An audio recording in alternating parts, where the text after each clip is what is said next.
শুক্রবারের আগের রাতটি খুবই ফজিলতপূর্ণ একটি রাত। এই রাতের বিশেষ আমল আল্লাহ পছন্দ করেন।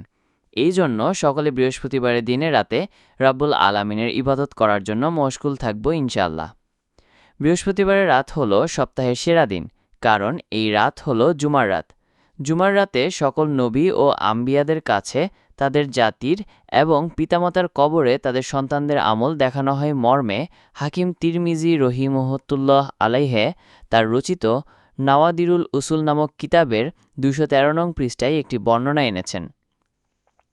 প্রতি বৃহস্পতিবারে আল্লাহ তাআলার সামনে বান্দাদের নেক ও বদ আমল দায়িত্বশীল ফেরেশতারা পেশ করে থাকেন মর্মে সহিহ হাদিসে এসেছে।